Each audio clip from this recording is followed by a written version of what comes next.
Hi everyone, welcome to Paranormal AF. A little bit of a different scenery today. And if you're wondering, wow, what a nice park. They have little seats and chairs for people. No, we walked these from the parking lot all the way through this trail. So, anyways, I know it's daytime and it's really nice outside. A little too nice, the sun's kind of hitting me hard. But don't be fooled. This is still your paranormal podcast. So today I thought I'd be showing you guys some creepy photos. I know you guys remember the video I made about the top 20 cities that have the most haunted roads. Within that article, I found a website where people post their scary photos, scary experiences, and it's called ghostofamerica.com. And so I kind of went to a deep dive in there and I found some really creepy photos with some backstories. I know with things like this, the authenticity of these could be real or not, but either way I try to find some and go with the ones that I thought were the most realistic looking and kind of skipped over the ones where I couldn't really see anything. Either way, these are the photos I saw. So the first story is from Toppenish, Washington. You know what? Let me just say Washington. And this is the backstory. This happened back in, I think, 2013. Both my nephews were getting baptized. I don't know when this happened, but when my nephews were getting baptized, someone took a picture with my mom's camera. After getting the pictures developed from the store, she went home and went through all the pictures. She saw this. She said that the figure wasn't there. It looked like somebody in a blanket hovering with no feet. What do you think this is? So when I first saw this picture, I was very shocked because what the heck is that?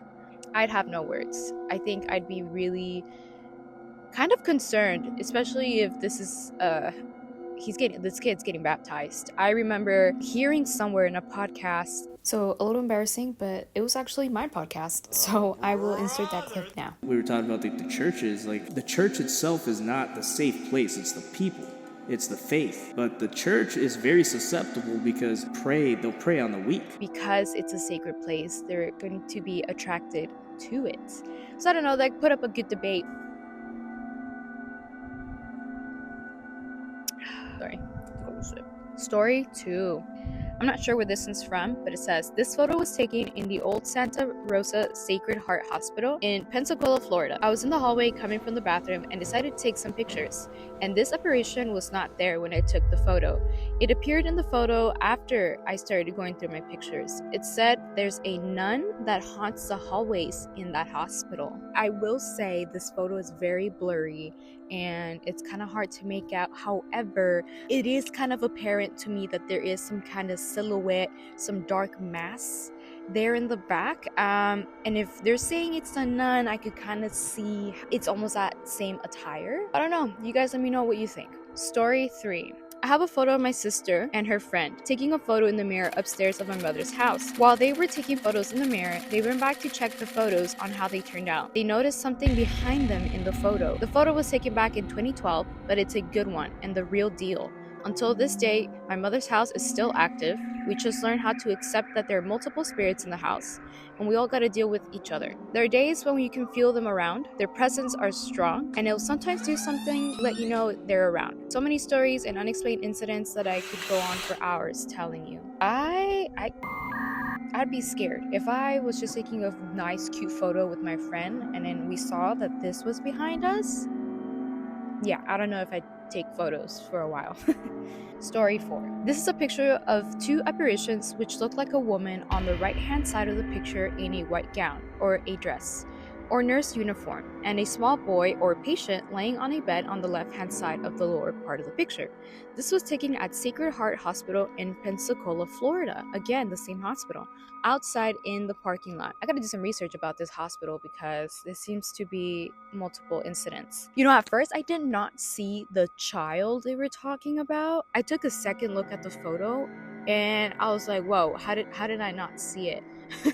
So it's definitely interesting. It definitely looks like two figures and they're just kind of staring. I wonder if they saw them from the outside and then took a photo, or they just took a random photo and then noticed they were there. Story 5. I lived here for about a decade before moving. I had many unexplainable things happen to me and my family. I would often hear footsteps when no one else was home, and I would often feel a very heavy presence. I ignored them thinking that it was just a noise outside. It wasn't. One night, I couldn't sleep, so I was just staring around my room. I saw a creeper in the top left corner of my room crawling on all fours on my wall. It then lunged at me. This wasn't the first encounter. I also experienced cabinets opening on their own. Not only that, but I could often hear disembodied voices at night. Every night, my bed would physically shake. I also often woke up with unexplainable bruises and scratches. I could also often spot shadow people at night on the property that I lived on. I don't experience this at my new home at all. I had always been skeptical of the paranormal, but I can't explain what else I would have experienced. I drew some pictures of what I saw when I was younger, and I thought that it may be helpful. So obviously the sketch isn't an amazing sketch, but you get the idea, and this is a lot of activity in one home. I think this type of spirit is bad. Like, if you're experiencing anything to that level, I'd be concerned, and I would, for my safety and safety of anybody who lives there. So I'm glad that this person is no longer experiencing this, and it was maybe more attached to the house than the person. I don't know, guys. I'm low-key thankful I've never experienced anything to this level. I've never seen anything, sorta. I don't know. I really don't know how I would react, or if I'd be able to stay in that house knowing that that happens. Okay, story 6. I recently moved to Shelbyville after living in a highly haunted house just 10 miles away. My former home, a manufactured house on Robert Street, was built on land that once held a cemetery. 2 graves belonging to a couple from the 1700s were left behind when the main cemetery was moved, with only the headstones relocated. The haunting experiences in the neighborhood were intense. Families who moved in would start out happy but quickly succumb to constant fighting and separation. Paranormal activities were rampant, with dogs reacting to unseen entities, objects being moved or thrown, and eerie figures appearing only to vanish. The energy in the house was oppressive, with a palpable heaviness that made living there unbearable. The spirits seemed to intend on fostering discord, and no efforts to clean the space, including sage, prayers, and crystals, were effective. The house next door, once a servant house tied to dark historical practices, added to the unsettling atmosphere.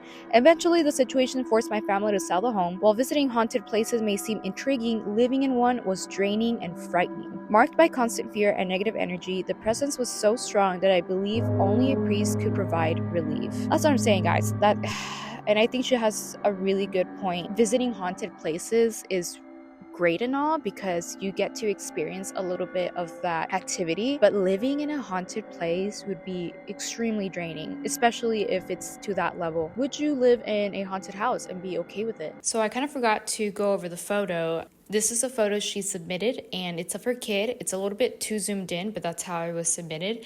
But behind her kid, you could see that there's a face kind of popping out behind him. This one I grabbed from Facebook. I just thought it was interesting. This photo was taken in 2012 of my brother and his dad at a play gym. It wasn't edited. What do you think about the figure in the back right? So again, this picture is kind of blurry, but like she said, this was taken in 2012, and yeah, you can kind of see somebody in the back, and for some reason they're translucent somewhat, and they're also very blurry, but it's definitely looking at them or at the camera, so it is a little creepy, which is why I included it. I don't know. Okay, next story. I had a Halloween birthday party for my daughter, and I was taking pictures of all my guests. And the next day, I uploaded the pictures onto my laptop, and I saw this picture. I freaked out. Never have I seen something like this. Very scary. When I first saw the picture, yes, it is very apparent that you could see some kind of figure in the back. It's definitely creepy. However, I did read some of the comments, and somebody said that it looks like a double exposure because of the background, something different than what's on the left side, like on the left to the right. One of them looks like it's in a backyard, so this could be a case of a double exposure.